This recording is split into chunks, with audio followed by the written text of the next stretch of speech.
Buenas noches a todos y bienvenidos a esta segunda conferencia del ciclo que estamos dedicando a la Iglesia Parroquial de San Juan Bautista y a su arquitectura, su patrimonio, su historia.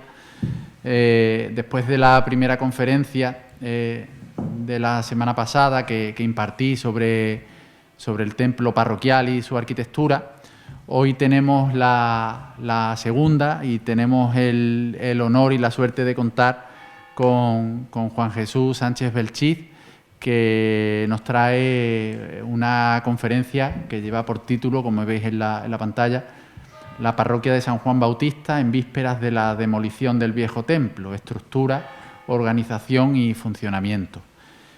Este era uno de esos temas que cuando nos planteamos la elaboración del libro, nos planteamos que teníamos que abordar como fuera, porque no teníamos mucha idea de cómo fue la institución parroquial de La Palma en siglos pasados. Entonces, además nos planteábamos que era importante investigar sobre esto, porque muchos de los pormenores que tuvieron que ver con la construcción del edificio después de 1755 estuvieron condicionados por lo que era la institución parroquial, su funcionamiento, su estructura, porque además intuíamos que, claro, que la parroquia en aquella época era algo muy distinto a lo que es hoy y a lo que conocemos nosotros. Entonces pensábamos que era un asunto clave.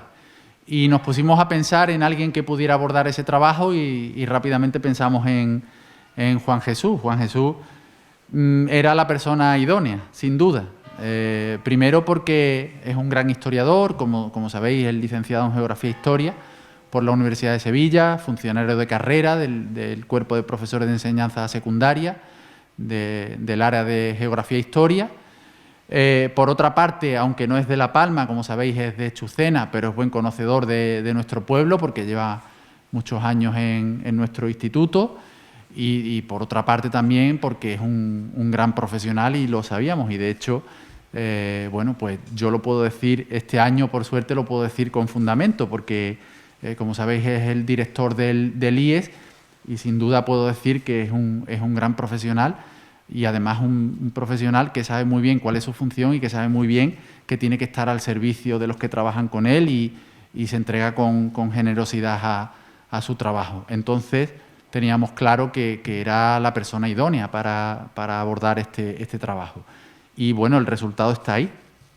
El resultado, sin duda, aclara muy bien que abordó el trabajo, que no era fácil porque era prácticamente un tema inédito, y lo abordó con total solvencia. Él ha aclarado muy bien cuál era la estructura de la parroquia, cómo funcionaba, quiénes la componían, qué tipo de clero componía la parroquia de San Juan Bautista, su formación, sus niveles de renta. Es decir, él ha abierto un campo que ha aclarado muchas cosas de nuestra historia que no sabíamos. Es una historia que está vinculada a la historia de la historia de la parroquia, está vinculada a la historia de La Palma y ese campo estaba prácticamente virgen, como se suele decir.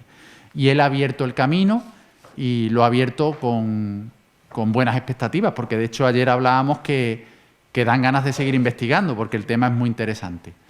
Así que nada, le cedo la palabra y os invito a que disfrutéis de la conferencia porque seguro que os va a resultar muy interesante. Así que todo tuyo. Muchas gracias, Enrique, por tus palabras tan generosas.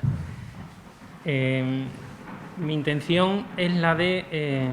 ¿me permite?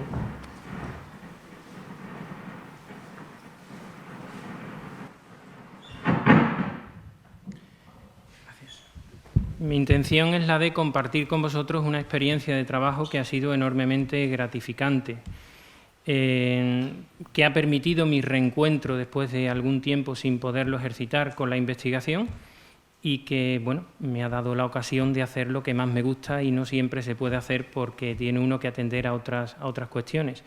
Por tanto, el agradecimiento es mío, en primer lugar para Enrique, por todo el asesoramiento, la ayuda y la colaboración que me brindó durante el tiempo que estuvimos trabajando y, por supuesto, como no, al Ayuntamiento por haber pensado en mí, por haberme dado esta oportunidad, por haberme hecho miembro de este fabuloso equipo de investigadores, y también enhorabuena por esta iniciativa, y al mismo tiempo animo a que en el futuro pues se emprendan otros trabajos de investigación que permitan ir avanzando y ampliando el conocimiento de la historia local. Yo, como decía, pretendo compartir con vosotros pues, lo que ha sido una experiencia de trabajo que me ha enseñado tantas cosas que no sabía sobre La Palma, sobre la historia de la Iglesia y sobre la historia de toda esta comarca en la que nos encontramos. Cuando uno se acerca a la historia de La Palma y a la historia de su parroquia durante los siglos bajo medievales, que es donde arranca, lógicamente, donde arranca su historia, la primera pregunta, el primer dilema con el que nos encontramos es el de tratar de precisar el momento exacto en el que se pudo producir la incorporación de estas tierras, las tierras en las que se emplaza actualmente La Palma, a lo que era el dominio cristiano. Lamentablemente no podemos precisar la fecha. El libro de repartimiento de Sevilla pues, hace referencia a una línea, en cierto modo imprecisa, formada por las alquerías de Gelurauz, Benafique y Manzaniella, la actual Manzanilla, de tal manera que bueno, todo lo que quedaría más allá hacia el este de esta línea, pues en principio seguiría bajo la dependencia del reino moro de Niebla. Cuando en 1248 se produce la conquista de Sevilla, como ustedes saben, el rey moro de Tejada queda como rey vasallo del rey santo, de Fernando III, al cambio del pago de unas parias, de unos tributos anuales.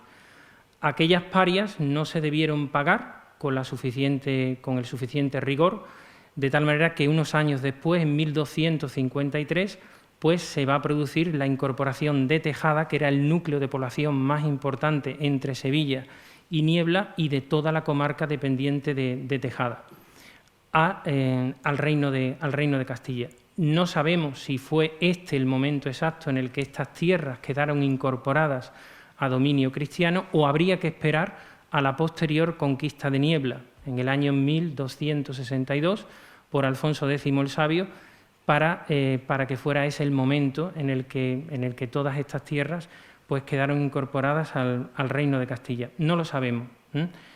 En cualquier caso, debió producirse por aquellos años, en torno a 1260, el momento en el que el actual emplazamiento de La Palma pues, quedó bajo dominio efectivo cristiano. El segundo dilema al que se enfrenta uno es el de saber si realmente hubo una continuidad de poblamiento aquí o no. No hay fuentes documentales ni arqueológicas que permitan suponer que aquí hubo una alquería musulmana. Bueno, como dice nuestro querido y admirado Juan Castizo, parece que debió existir por pura continuidad, pero no hay restos materiales ni documentales que permitan afirmar tal extremo. Con lo cual, bueno, tampoco es descabellado suponer pues, que este poblamiento surgiera desde cero como una realidad poblacional nueva, sin tradición musulmana anterior, como sí ocurrió en otras alquerías y poblaciones del entorno. El caso es que las primeras referencias documentales a La Palma como población ya estable son de principios del siglo XIV, concretamente del año 1314. Parece que los esfuerzos de los reyes castellanos por consolidar el poblamiento de toda esta zona, por impulsar la repoblación de estas tierras para hacer efectiva su ocupación, pues debieron dar resultados. De tal manera que a principios del siglo XIV pues ya tenemos una población estable, modesta, en este territorio. El factor clave que, a mi juicio, explica el éxito del esfuerzo repoblador en esta zona por parte de los reyes castellanos es el emplazamiento estratégico que ocupa La Palma. La Palma está situada en el cruce entre el camino real, que conducía hacia la costa desde Sevilla, y en el camino de las veredas desde la costa de Huelva hacia la comarca andevaleña.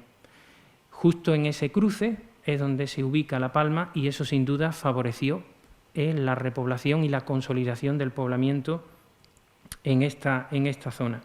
Y todo en el contexto de un progresivo, de una progresiva revitalización de las rutas comerciales hacia el Atlántico. En ese contexto se enmarca la concesión del privilegio de feria que se dio a finales del siglo XIV para La Palma. Otro de los dilemas a los que nos enfrentamos es el momento en el que, bueno, ya una vez que existía el poblamiento, ¿cuál fue el momento en el que nace La Palma como concejo? Nuestro querido Pedro Rodríguez Bueno pues lo sitúa en algún momento impreciso del siglo XV. Debió ser así. Debió ser así. Un siglo de cambio importante de coyuntura económica que sin duda potenció el poblamiento de toda la zona, de localidades muy próximas, como por ejemplo Villarrasa.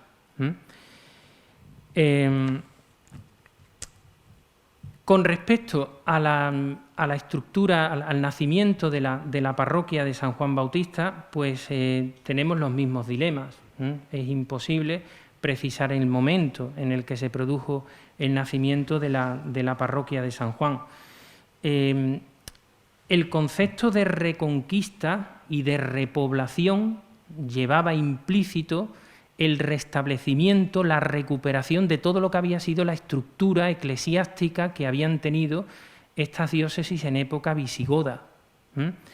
Ese era el mandato que los reyes castellanos tenían, mandato que sin embargo fue incumplido por parte del Rey Santo, de San Fernando de Sevilla, en un primer momento, y también después por parte de Alfonso X, al que debemos la repoblación y la organización de todo lo que sería el reino de Sevilla.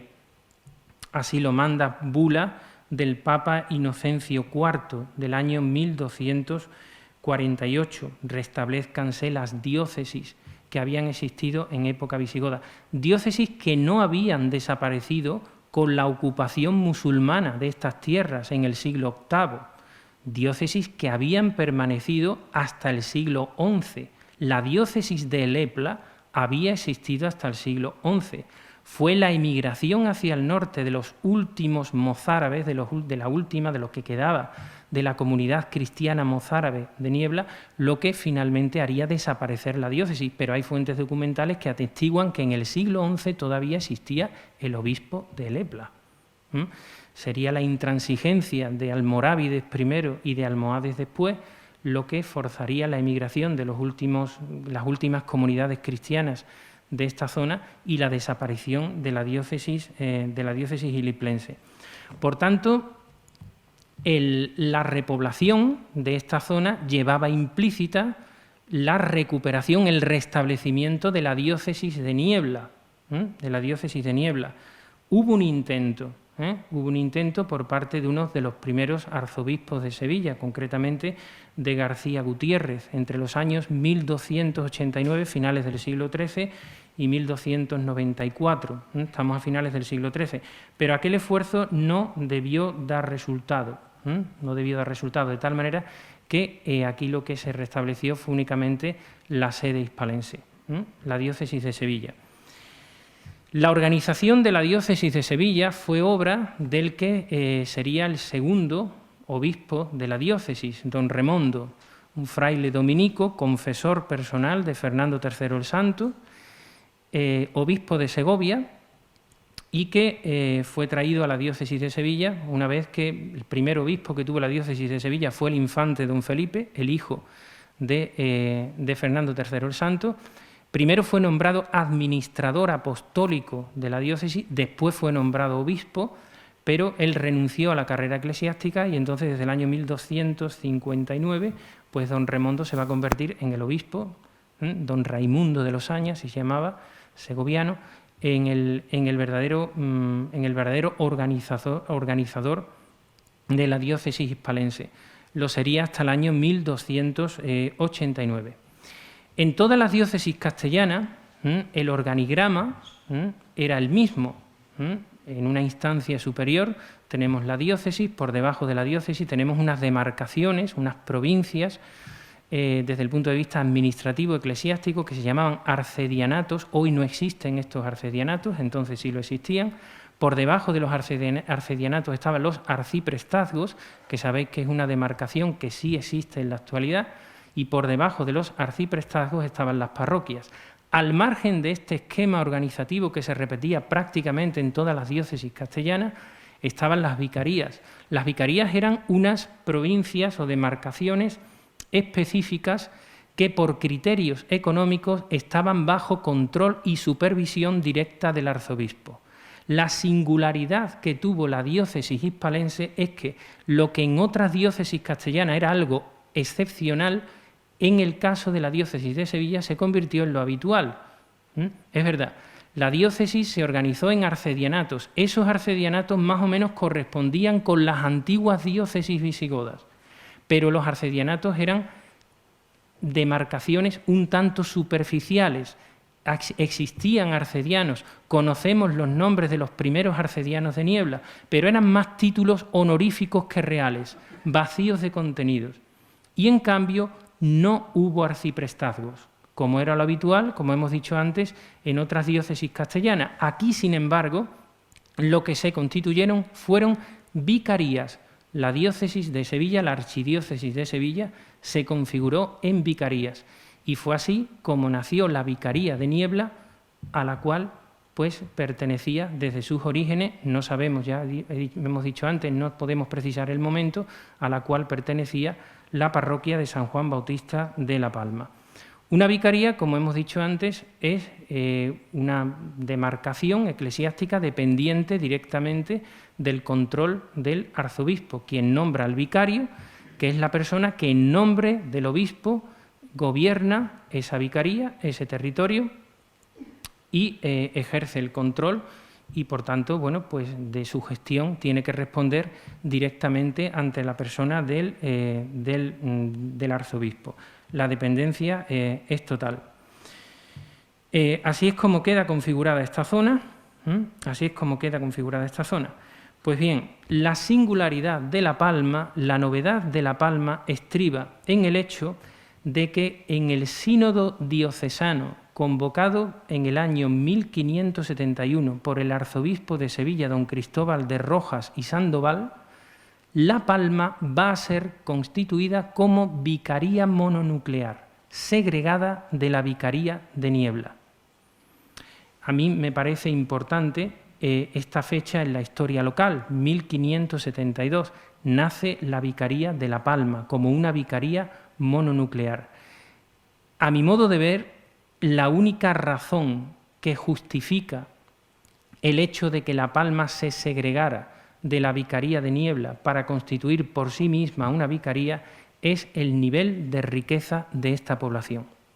Es el único argumento que cabe para poder interpretar esta decisión. ¿Qué significa eso? Eso significa que entre el vicario de La Palma y el arzobispo de Sevilla no hay ninguna instancia de gobierno, no hay ningún escalafón de gobierno intermedio. El vicario depende directamente del arzobispo y está bajo control del arzobispo. Fue así como a partir de este año de 1572 la parroquia de San Juan Bautista de La Palma comenzaría a ser objeto de una inspección o auditoría periódica, bianual o trianual según los periodos, llevada a cabo por el llamado canónigo visitador, que en nombre del arzobispo pues venía a hacer una especie de supervisión de la situación de la parroquia en todos los sentidos, no solamente en un sentido material, que por supuesto también, sino que se venía a verificar la situación, digamos, moral del clero parroquial, venía a indagar sobre sus cualidades personales, sobre sus virtudes morales, sobre sus prácticas y todos los aspectos que se refieren al funcionamiento de la parroquia de San Juan.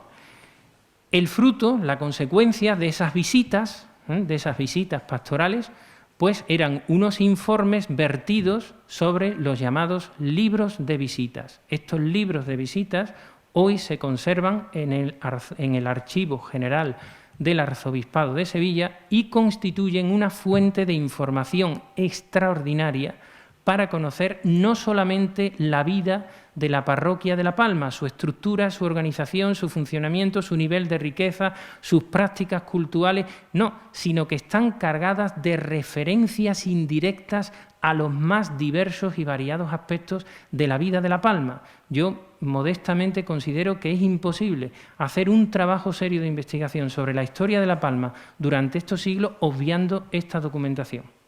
Una documentación que se conserva en muy buen estado, a la que hemos tenido acceso, que hemos podido estudiar con detalle y que nos ha revelado mucha información sobre la estructura, la organización, el funcionamiento de la parroquia, su nivel de riqueza, sus aportaciones, los cultos que se practicaban, hermandades, cofradías, hospitales, ermitas, nombres de los clérigos, edades, nivel de formación, nivel cultural. Bueno, un poquito lo que yo he intentado hacer en este capítulo, es lo que yo he intentado hacer en el capítulo de este libro. Bien, estos libros de visitas, perdonen, pero se me seca la boca.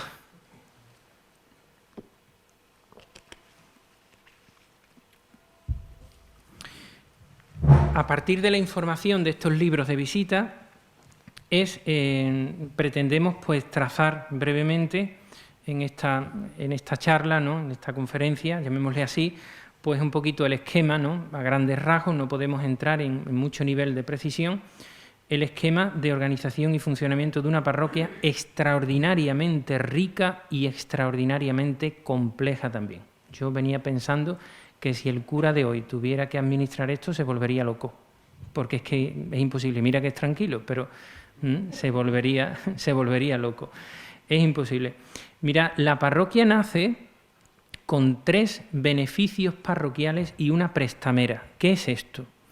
Los beneficios parroquiales eran rentas fijas que tenía la parroquia a partir de bienes rústicos y urbanos, propiedad de las parroquias. Estos bienes rústicos eran fundamentalmente heredades y tierras de pan sembrar. Esa es la terminología que utiliza la documentación de la época. No es lo mismo. Las heredades es un término que hace referencia a las plantaciones de olivares, al olivar, y a todas las instalaciones urbanas relacionadas con la transformación, el trabajo y el laboreo de lo que es la aceituna para la producción del aceite. Las tierras de pan sembrar pues hacen referencia fundamentalmente a las tierras destinadas al cultivo de cereales, más de trigo que de cebada, aunque también de cebada. Entonces, procedentes de estas tierras, de estos bienes rústicos y también de bienes urbanos que se alquilaban y que producían unas rentas, pues la parroquia disponía de 3 beneficios. Las personas que disfrutaban, los clérigos que disfrutaban de estos beneficios, no tenían por qué ser necesariamente clérigos residentes, de hecho no lo eran. En la mayoría de los casos de las parroquias, estos beneficios servían para sustentar generalmente a canónigos de la Catedral de Sevilla. En otros casos, pues no faltaban miembros de la propia Curia Vaticana. Sabemos que aquí, en La Palma, pues los titulares de estos beneficios pues eran canónigos de la Catedral de Sevilla. Como no la propiedad o el usufructo del beneficio no conllevaba la obligación de la residencia para poder atender al servicio parroquial, a la pastoral inherente a estos beneficios, pues había otros clérigos que recibían los nombres de clérigos servideros. La documentación se refiere a ello como clérigos servideros o beneficiados. Beneficiados. Evidentemente, las rentas no eran las mismas.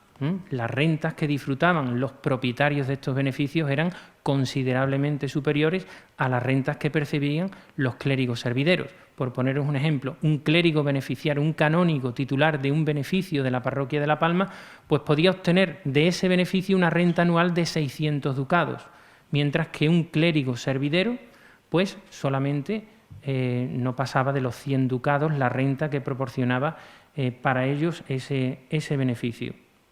Y además la parroquia disponía de una prestamera. ¿Qué era la prestamera? Con el tiempo la prestamera quedó equiparada a lo que es el beneficio. Inicialmente no era así.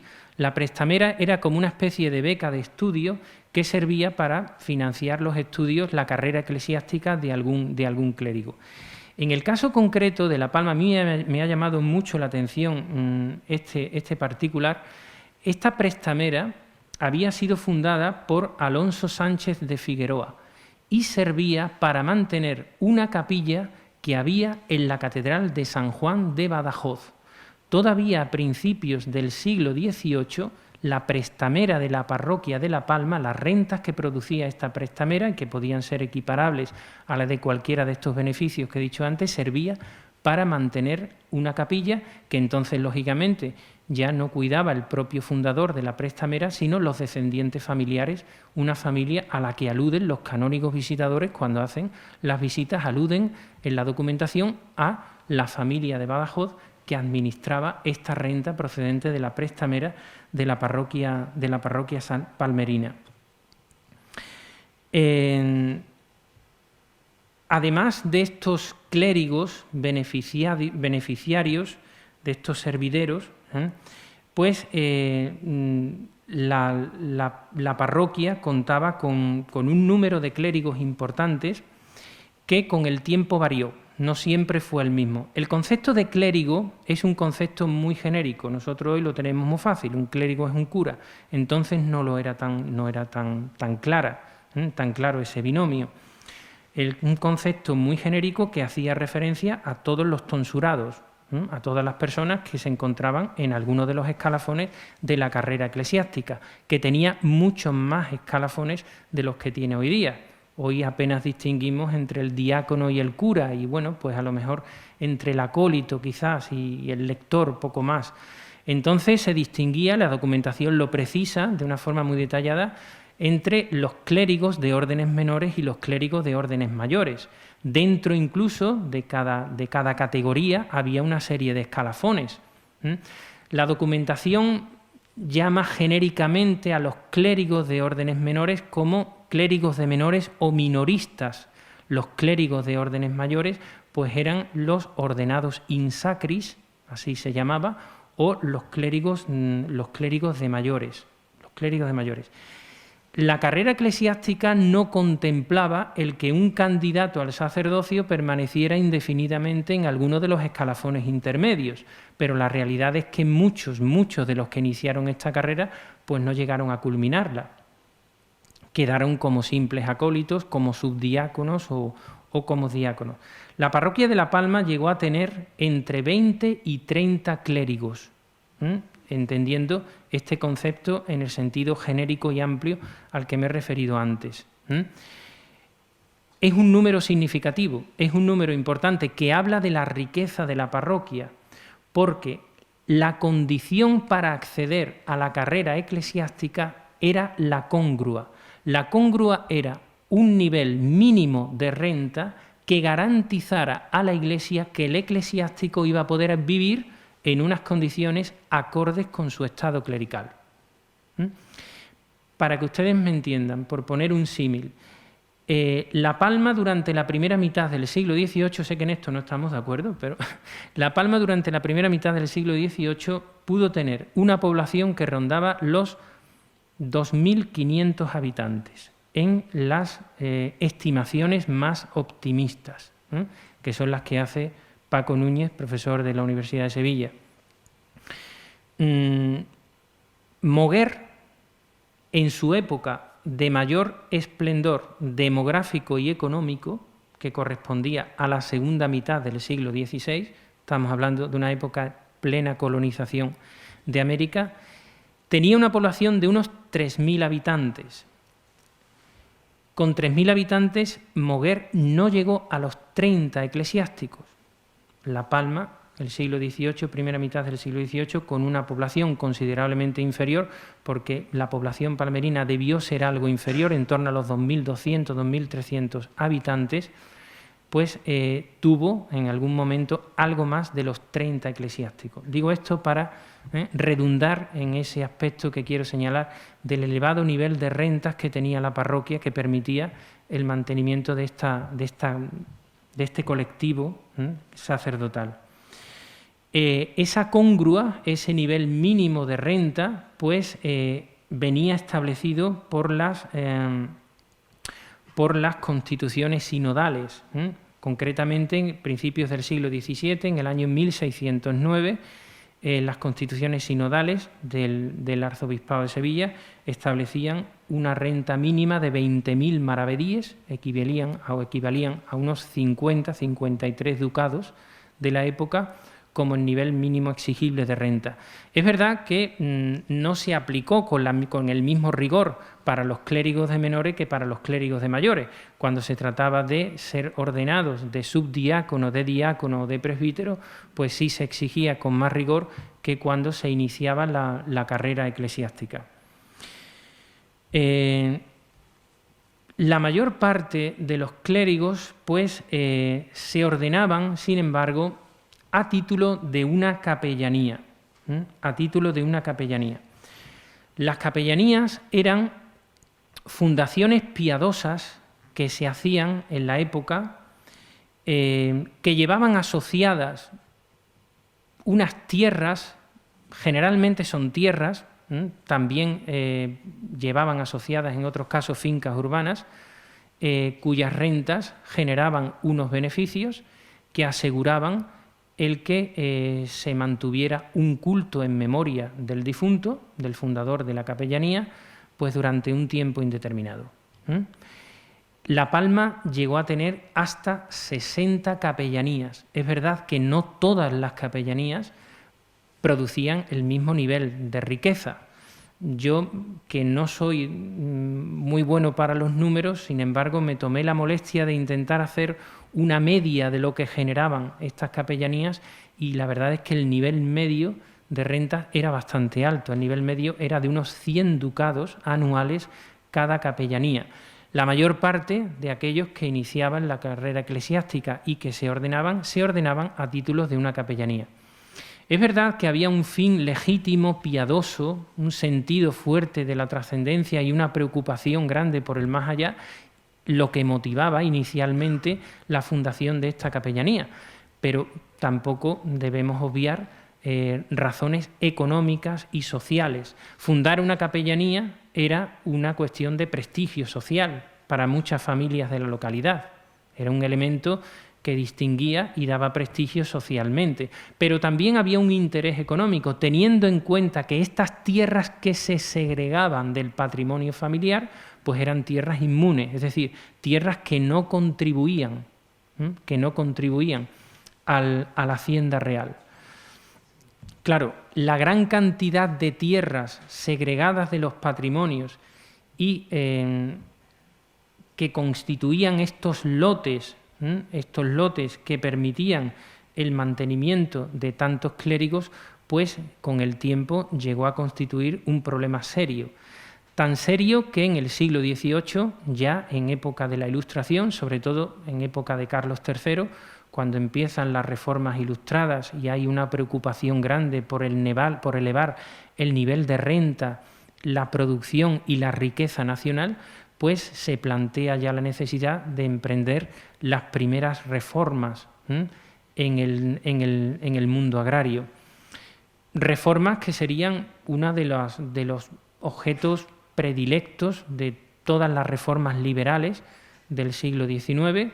La reforma estrella sería, como ustedes saben, la desamortización de Mendizábal, pero que no resolvió el problema del campo en España, sobre todo en la mitad sur, y que yo diría que nos llevaría incluso hasta la Segunda República, el problema del campo. Estas tierras no tributaban. Además, estas tierras, con el tiempo, muchas de ellas cayeron en lo que en la terminología de la época se llamaban tierras de manos muertas. Normalmente eran tierras alquiladas, pero estos alquileres en algunos casos eran alquileres vitalicios, en otros casos eran alquileres temporales, generalmente se hacían por quinquenios y con el tiempo pues caían en desuso. Estamos hablando, por tanto, de tierras potencialmente productivas, tierras que podrían incrementar el nivel de producción nacional, la riqueza nacional, pero que estaban incultas. De ahí que desde el siglo XVIII centraran la atención de los reformistas ilustrados y que fueran objeto de las primeras desamortizaciones. Todas estas tierras de las capellanías fueron el objeto de la llamada desamortización de Godoy del año 1798. Estamos en época de Carlos IV, cuando todas estas tierras fueron declaradas bienes nacionales y fueron vendidas en subasta pública a particulares como primer hito de todo un proceso que culminaría, como he dicho antes, con la desamortización de Mendizábal y todas las reformas liberales del siglo XIX. De todos estos clérigos de La Palma, ordenados a título de capellanías, aproximadamente entre 10 y 15 eran presbíteros, eran sacerdotes, y aproximadamente 2, alguna vez llegó a haber 3, generalmente eran 2, pues eran diáconos. Así pues, esto ya nos introduce un poquito en el terreno de la jerarquía eclesiástica de la Iglesia. La cúspide de la jerarquía de la Iglesia era el vicario, sin duda. Por debajo del vicario estaban aquellos curas que eran servideros, servideros de estos beneficios parroquiales a los que me estaba refiriendo antes.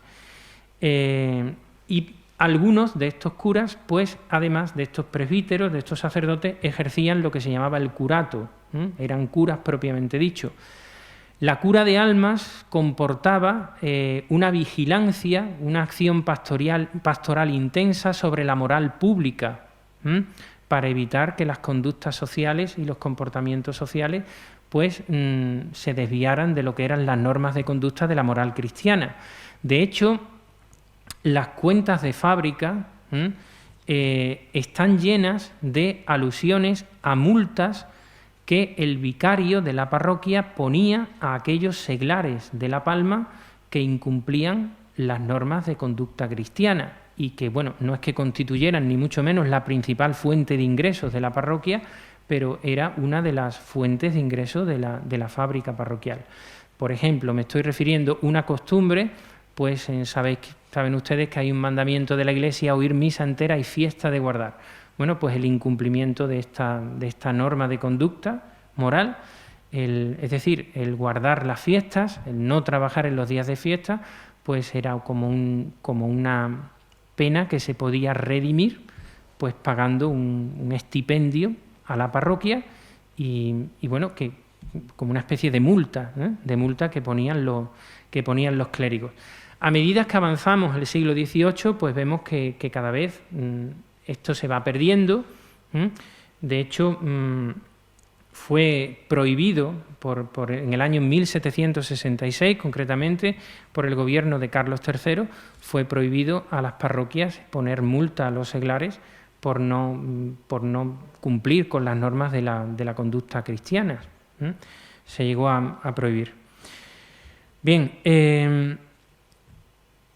hemos hablado del vicario, hemos hablado de los presbíteros, de los sacerdotes, algunos de ellos eran beneficiarios, ¿vale? Otros tenían el curato, la segunda autoridad de la parroquia era el cura más antiguo, y el resto de los sacerdotes, pues eran simples capellanes. No todos podían administrar todos los sacramentos, Solamente aquellos que ejercían el curato, la cura de almas, además del vicario, pues podían, por ejemplo, bautizar, podían casar, podían predicar en el púlpito. Esto era como un permiso que se concedía por un tiempo determinado, que se renovaba periódicamente. En todos los libros de visita, siempre los canónigos visitadores hacen referencia al tiempo que lleva administrando tal o cual sacramento, ¿vale? La práctica de predicar en el momento del ofertorio, en las misas de solemnidad, pues era algo reservado en exclusiva a los presbíteros o sacerdotes que ejercían el curato y al vicario y poco más. La práctica de la confesión, no todos tenían permiso para poder confesar y, como he dicho antes, para administrar los sacramentos, pues solamente algunos. La verdad es que el nivel de formación del clero de La Palma fue creciendo a lo largo del siglo XVIII. en consonancia con una creciente preocupación por parte de la jerarquía eclesiástica por elevar el nivel de formación de los clérigos. Era costumbre, aquí en La Palma, celebrar las llamadas conferencias morales, algo que ha llamado también mi atención, que yo desconocía. Las conferencias morales eran como una especie de escuela de formación teológica muy rudimentaria que tenía la parroquia de San Juan y que consistía pues en la controversia o discusión en base a una serie de cuestiones generalmente relacionadas con la moral, aunque también de forma creciente se fue introduciendo el tema de la Eucaristía. Se celebraban los sábados después de la misa de vísperas y eran dirigidas por el vicario o por el cura más antiguo, que como he dicho antes, pues era la segunda autoridad de la parroquia. Se proponía un tema de discusión, siempre había un clérigo al que se le encargaba defender una postura y los demás pues tenían la función de rebatir o argumentar en contra de esa posición de salida. Al final se llegaban a una serie de conclusiones y estas conclusiones pues servían para formar al clero, sobre todo en cuestiones de moral. Al principio hay pocas referencias en los libros de visita a los títulos y a la formación del clero. Conforme va avanzando el siglo XVIII, pues vemos que estas referencias van siendo más ricas.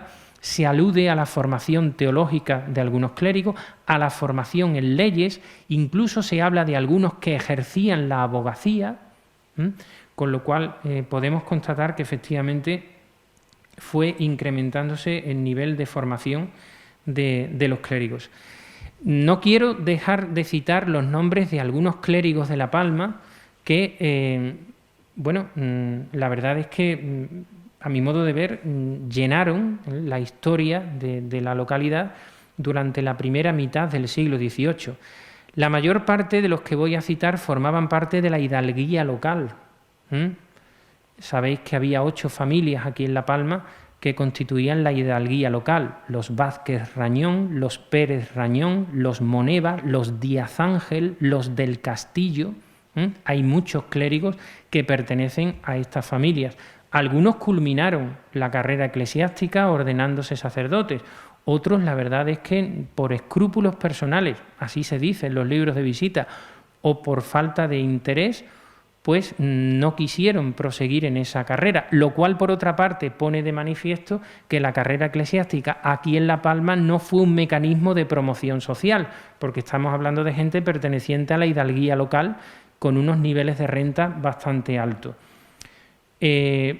La figura que resalta por encima de todos los clérigos palmerinos durante esta primera mitad del siglo XVIII, sin duda alguna, es la de don Pedro Moneva de la Cueva, vicario de esta vicaría, comisario del Santo Oficio.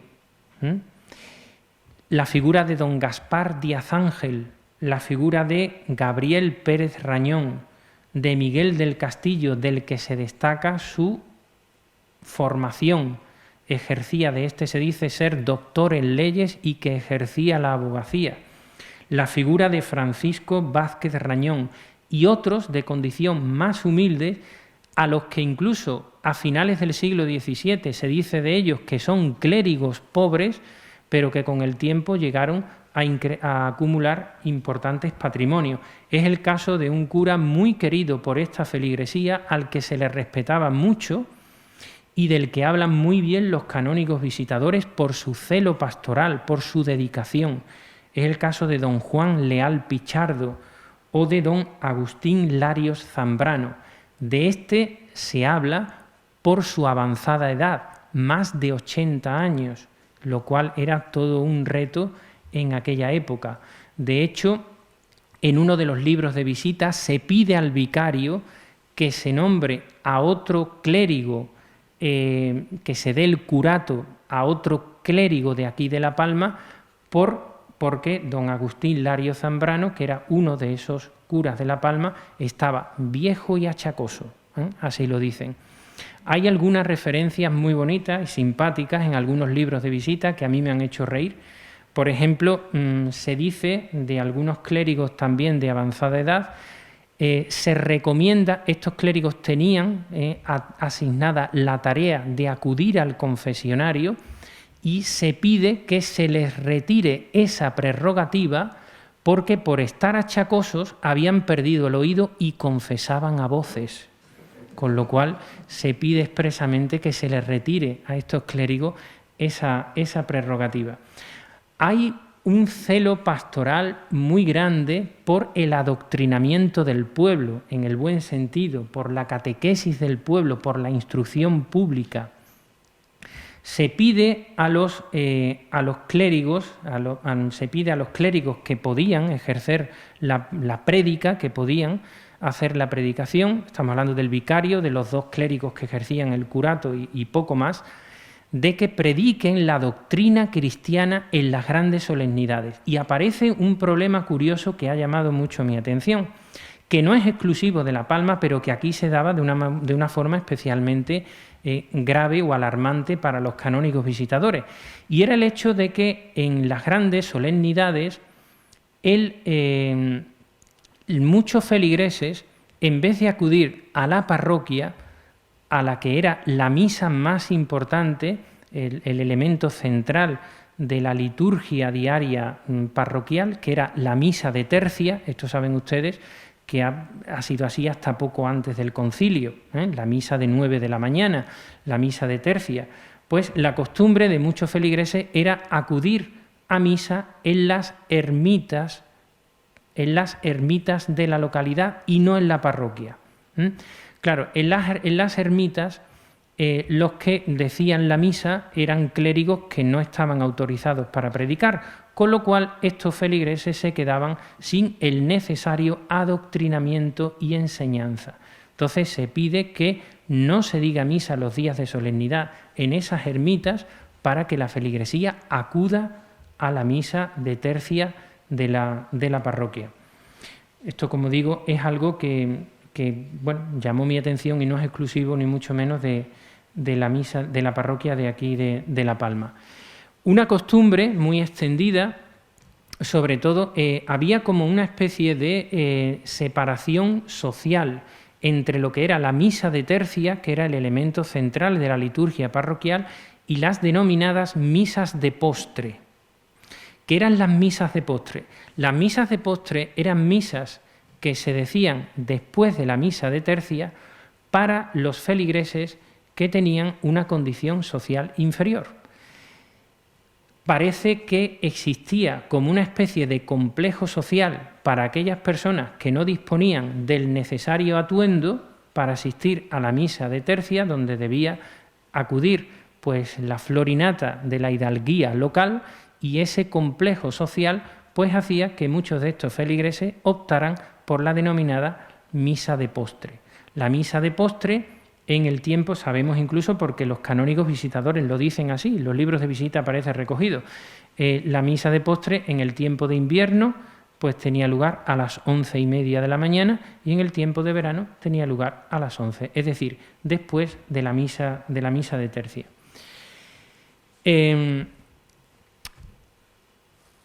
Los libros de visita están llenos de mandatos que los canónigos visitadores hacen al vicario. Estos mandatos son como recomendaciones para corregir deficiencias en el comportamiento, en la conducta de los clérigos de La Palma. Se les trata con mucho cariño, pero se urge que se corrijan determinadas prácticas que no iban acorde con su condición de eclesiástico. Por ejemplo, una de las incorrecciones más frecuentes del clero de La Palma era sentar en el coro de la parroquia a laicos, tanto para la misa de tercia como para el rezo de vísperas, que eran los 2 elementos centrales de la liturgia diaria parroquial. Estos laicos generalmente eran personas socialmente influyentes de la localidad, pertenecientes a la hidalguía local y cercanas a la parroquia, muchos de ellos benefactores y colaboradores. Se urge al vicario de que no se consienta bajo ningún concepto que los laicos se sienten en el coro. Tiene que haber una separación física de los espacios dentro de la parroquia. El coro exclusivamente es para los eclesiásticos. Otra de las incorrecciones que tenían estos clérigos y que se urge, se pide que se corrija, es el uso, el decoro en el vestir. Era frecuente que muchos de ellos dejaran el hábito talar cuando salían a los caminos y a los campos. Se pide que mantengan siempre el hábito talar, tanto dentro como fuera de la localidad.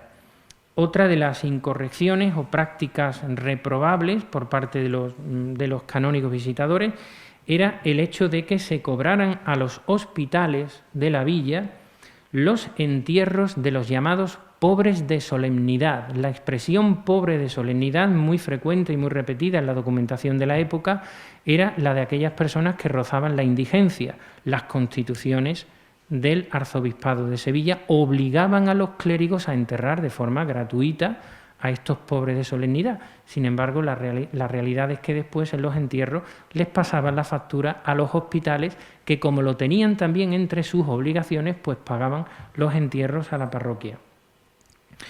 Y hay una de las incorrecciones en las que incurrían de manera periódica algunos clérigos palmerinos y que también ha llamado mi atención y me ha resultado muy simpática, se prohíbe que los clérigos, además se prohíbe con amenaza de multa grave y severa, que los clérigos participen con los seglares de La Palma en el juego de pelota que de manera habitual se practica en el porche de la iglesia. Ya veis que hay cosas que no cambian aunque pase el tiempo, ¿eh? No sabemos muy bien en qué podía consistir ese juego de pelota. La realidad es que jugaban a la pelota en el porche de la iglesia alguna y se les dice, no, usted es clérigo, no puede practicar esto porque esto es cosas que no van con su estado. Voy a intentar ir concluyendo porque me voy alargando. Dentro del organigrama de lo que era la jerarquía de la jerarquía de la parroquia palmerina, uno de los cargos más relevantes que siempre detentaba alguno de los clérigos parroquiales era el cargo de mayordomo de fábrica. El mayordomo de fábrica. El mayordomo de fábrica era la persona que, si ustedes quieren, podemos utilizar la expresión, era el ecónomo o el gestor de la parroquia.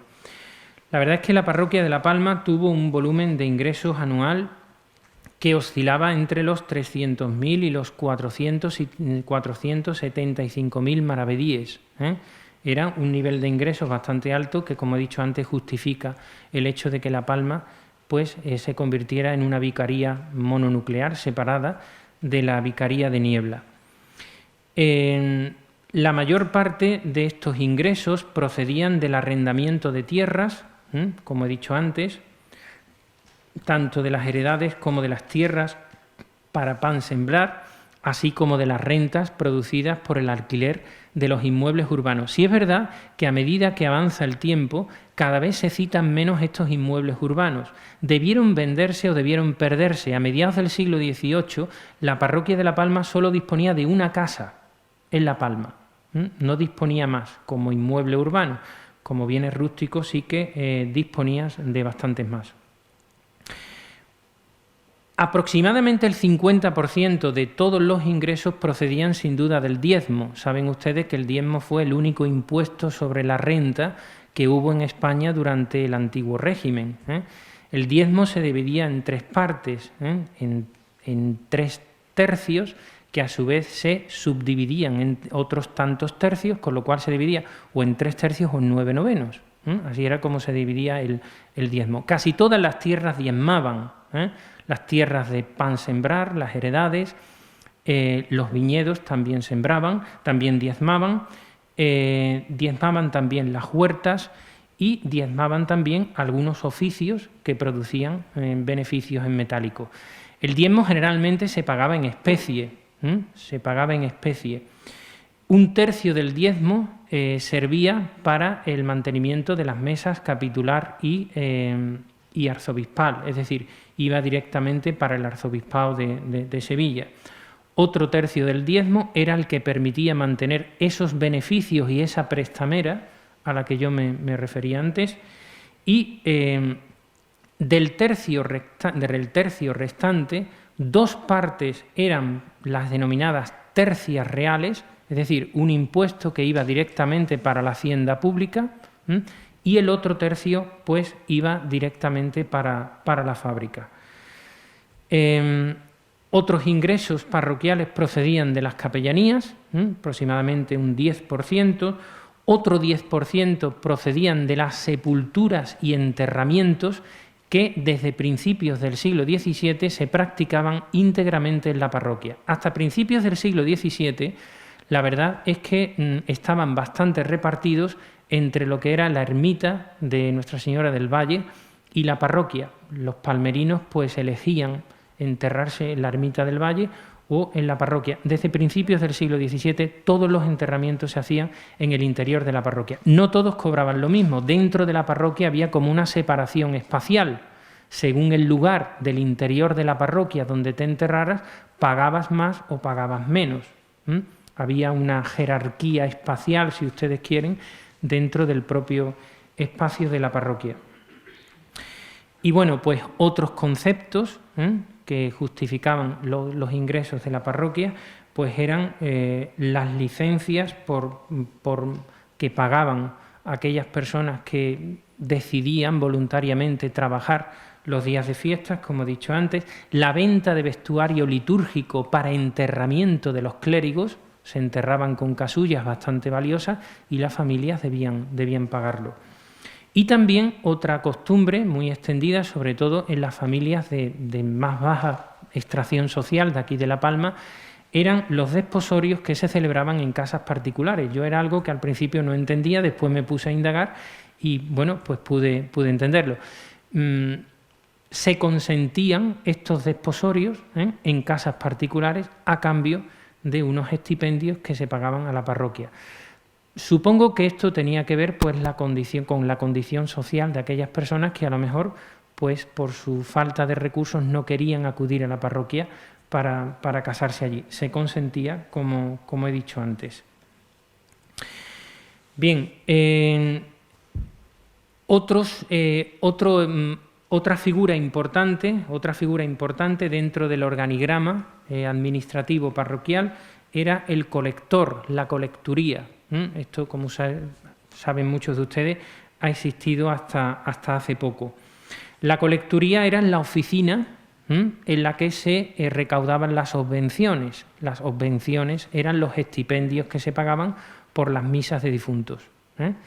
Se encargaban muchas más misas de las que se decían, porque los clérigos no daban abastos. O sea, era una cantidad de misas las que se encargaban, bueno, realmente asombrosa. No todas valían lo mismo, no eran lo mismo las misas cantadas que las misas rezadas. Lógicamente las misas cantadas pues costaban más que las misas rezadas. Otro tipo de memorias que se encargaban al clero parroquial eran los llamados avintestatos. Los avintestatos eran aquellos oficios litúrgicos que se hacían en memoria del difunto y que se pagaban con una quinta parte de los bienes de aquellos difuntos que no hacían testamento. Según las normas del antiguo régimen, una quinta parte de los bienes del difunto, cuando no había hecho testamento, debían servir para sufragar aquellas misas que se decían por su alma. A esto pondría fin la administración de Carlos III, una administración eminentemente reformista, en un creciente regalismo o injerencia del poder secular sobre los asuntos internos de la Iglesia, concretamente Real Cédula de 1766, pues que pondría fin a los avintestatos, obligando a que la totalidad de los bienes del difunto pues fuera para las familias, para los herederos del difunto, que en todo caso, si después querían pagar sus memorias, pues podían hacerlo. A todo esto tenemos que sumar las misas de capellanía, las misas encargadas por las cofradías y hospitales, todo lo cual era pagado y era registrado y se contaba se contabilizaba en la colecturía. Tanto el mayordomo de fábrica como el colector debían rendir cuentas de su gestión ante el canónigo visitador. Si los números eran negativos, en el sentido de que los ingresos eran inferiores a los previstos, pues debían responder con su propio aval. No faltan los casos de algunos mayordomos de fábricas que son cesados de su cargo porque los canónigos visitadores consideran que la administración que están haciendo no es la adecuada, pero tampoco faltan los casos en los que se pide que al vicario que se renueven estos cargos por una buena gestión al frente de sus respectivas parcelas.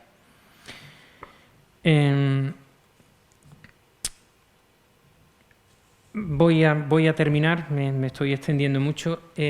Saben que la parroquia de La Palma tenía a su cargo una serie de instituciones anexas fundadas por la propia parroquia y que tenían como objetivo principal la beneficencia pública. Es como yo le digo a mis alumnos en el instituto, la seguridad social no ha existido siempre, ¿Piensan ustedes que esto que tenemos ahora lo hemos tenido siempre? Pues no.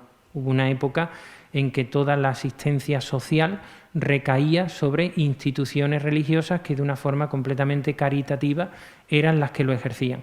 Y para eso, para esa asistencia social a los pobres, a los enfermos, pues la Iglesia en algún momento a lo largo del siglo XVI, pues que creó 3 hospitales aquí en La Palma, el Hospital de la Inmaculada Concepción, el Hospital de San Juan y el Hospital de San Blas. Se trata de instituciones anexas a la parroquia que además ocupaban un emplazamiento propio a la propia parroquia. De las 3 instituciones, de los 3 hospitales, sin duda el más acaudalado era el Hospital de la Inmaculada Concepción, era también el que tenía una mayor actividad. A finales del siglo XVII, los canónigos visitadores llaman la atención sobre la mala gestión que los hermanos mayores de las cofradías que sustentaban estos hospitales venían ejerciendo. Se insta al vicario que sea mucho más riguroso en la selección de los hermanos mayores porque los hospitales, además, desde un punto de vista físico, presentaban graves deficiencias. Se ve que los vicarios se pusieron manos a la obra porque fueron mejorando considerablemente, pero se insta continuamente a que se integren los 3 hospitales en uno solo. Esto es algo que ya, por ejemplo, se hizo en la Vicaría de Niebla durante la segunda mitad del siglo XVI. En Niebla había 5 hospitales, de los 5 hospitales quedaron integrados en uno solo, gestionados por el propio vicario. Aquí en La Palma se insiste mucho para que los 3 hospitales se unificaran en uno solo. No se llega a conseguir, pero hubo insistencia por la centralización. Estos hospitales, entre los 3, contaban con unas rentas anuales de unos 12.000 maravedíes, aproximadamente el 50% de esas rentas eran del Hospital de la Inmaculada Concepción. El objetivo principal era el del cuidado de los pobres y la crianza de los niños expósitos. Cada hospital disponía de un hermano mayor y de un mayordomo, que era el ecónomo, el gerente del hospital, y entre sus obligaciones pues tenían el mantenimiento de un médico, de un cirujano sangrador, que era como se denominaba en la terminología de la época, los pagos al preceptor de gramática para la enseñanza, una enseñanza muy elemental de los niños pobres, y también el mantenimiento del culto de cada uno de los titulares de las hermandades y de cada uno de estos hospitales. Las ermitas que dependían de la parroquia, creo que todo esto es más conocido porque se han celebrado muchas actividades en relación con esto y se han hecho muchas publicaciones, son la ermita de San Sebastián, la ermita de San Roque, la ermita del Valle y la ermita de San Nicolás. Solamente la ermita del Valle era la que dependía directamente de la parroquia. Hay una clara diferencia entre el aspecto material que presentaba la ermita del Valle y el que presentaban las otras ermitas por razones obvias. Desde principios del siglo XVIII se deja de hablar de la ermita de San Nicolás y aparece citada cada vez con más frecuencia la ermita de la Magdalena. Saben ustedes que la ermita de San Nicolás ocupaba un emplazamiento en las estribaciones meridionales del término municipal, digamos, en los alcores que lindan con el término de la localidad vecina de Bollullos. Y bueno, poco más, no me quiero extender más porque he dado mucha información y no quiero aburrirles. El último punto del capítulo habla sobre las cofradías y devociones y religiosidad popular. A mí me ha llamado la atención de la documentación que he analizado la existencia de la cofradía de San Pedro, que era una cofradía fundada en el año 1671 y era una cofradía de carácter corporativo. Era una cofradía que aglutinaba todo el clero de la localidad y de la que también formaban parte gente socialmente influyente y pudiente de la localidad. Esta cofradía tenía, entre otras atribuciones, estoy centrando en ella porque creo quizás es uno de los aspectos menos trabajados, menos tocados en otras publicaciones. Esta cofradía tenía entre sus atribuciones el enterramiento de los curas en el interior de la parroquia y la celebración de esta festividad, de la festividad de San Pedro. En todas las celebraciones litúrgicas de la parroquia, pues llama la atención la contratación de ministriles. Los ministriles eran músicos a los que se pagaba, músicos que tocaban instrumentos de viento para mayor solemnidad de las principales fiestas litúrgicas, que eran la fiesta de San Juan, como no, el patrón de la parroquia, la fiesta de San Pedro, la fiesta del Corpus Christi y los oficios de Navidad y sobre todo de los oficios de Semana Santa, que se debían celebrar con una teatralidad y una escenografía propias del barroco, como no podía ser de otra manera en la época a la que nos estamos refiriendo. Bueno, la verdad es que me gustaría hablar de muchas cosas más, pero me he extendido mucho y no quiero cansaros. Creo que ha sido bastante denso, así que bueno, yo les remito a que lean el capítulo si quieren, porque seguro que encontrarán otras cosas que serán de su interés. Muchas gracias por haberme escuchado y de una forma tan atenta. Gracias.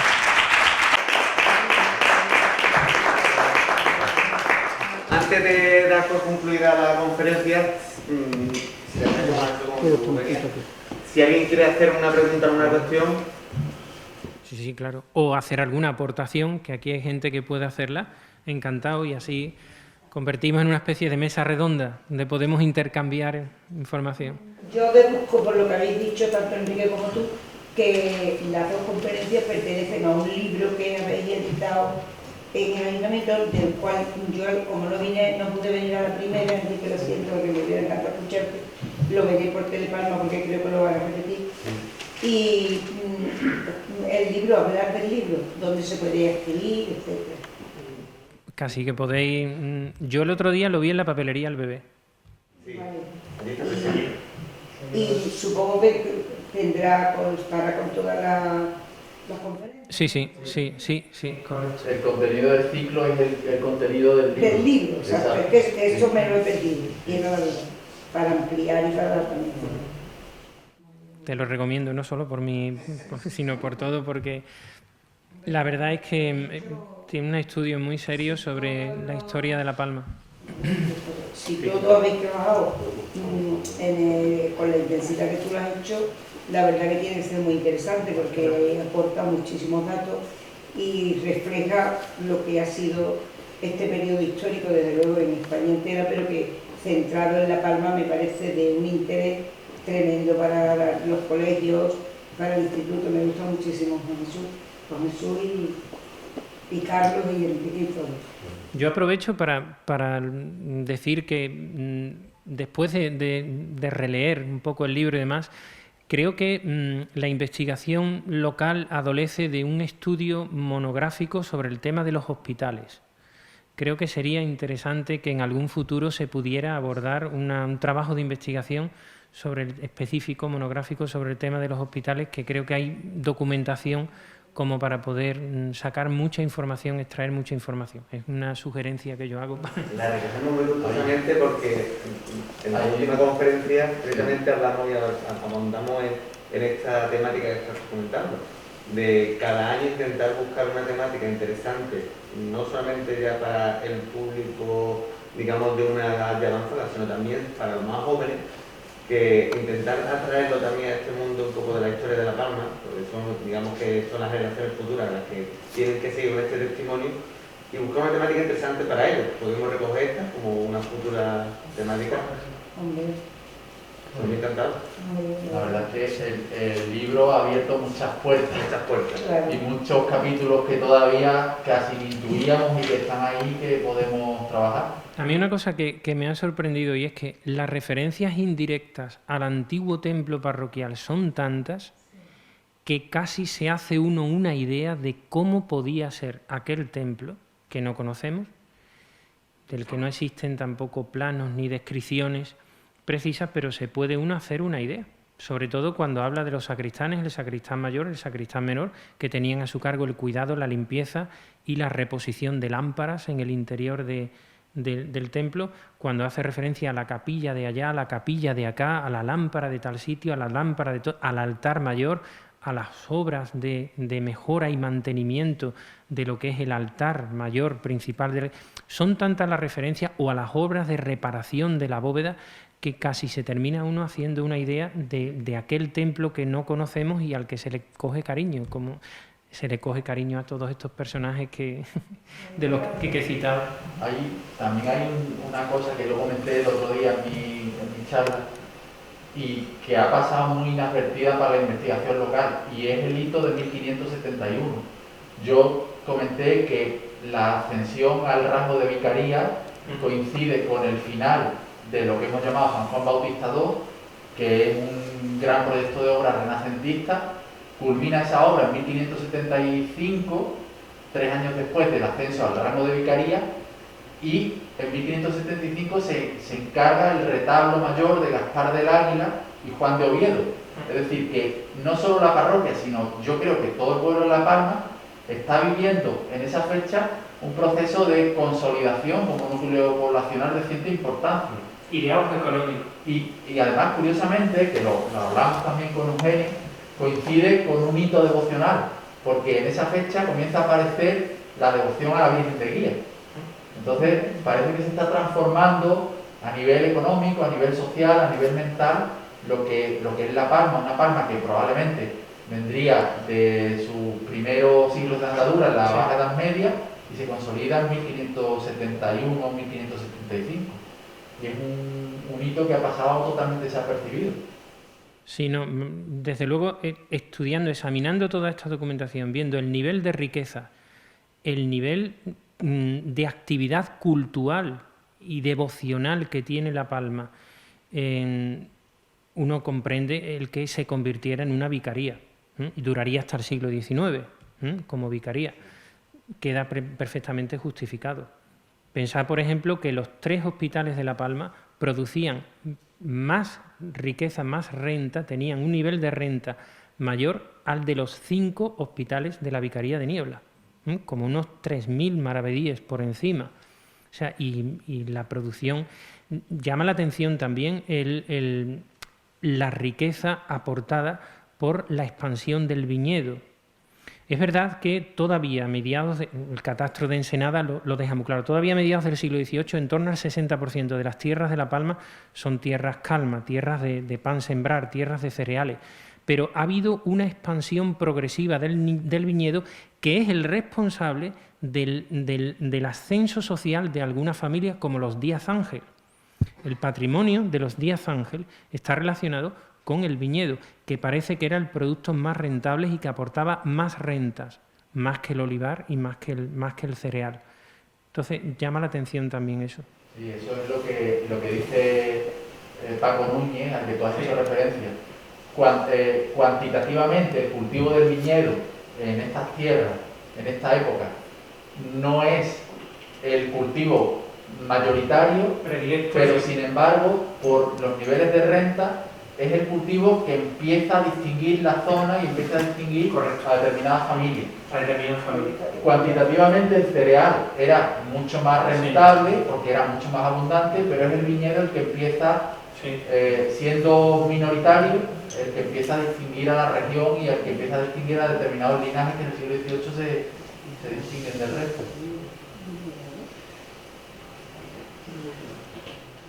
Yo, si me permites, antes de terminar, quiero agradecer de nuevo la presencia de todos los que estáis aquí. Me da mucha alegría, sois amigos, conocidos, compañeros, y también la presencia de Martín. Martín es un eminente historiador, es un eminente historiador, conoce muy con detalle la historia de toda esta zona.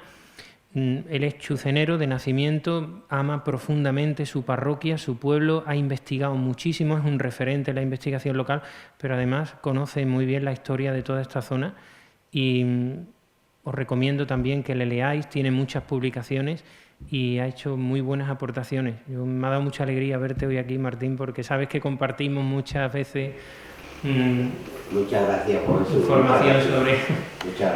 información sobre nuestras investigaciones. Bien, Juan Jesús, pues la Biblioteca Municipal quisiera que se entrega un bono de agradecimiento. El partir con la firma La Rúbrica de Cervantes, con su pequeña palma y la carta de derecho de la Real Feria de la Palma. Muy bien, pues muchas gracias. Muchas gracias. A vosotros por darme esta oportunidad de hacer lo que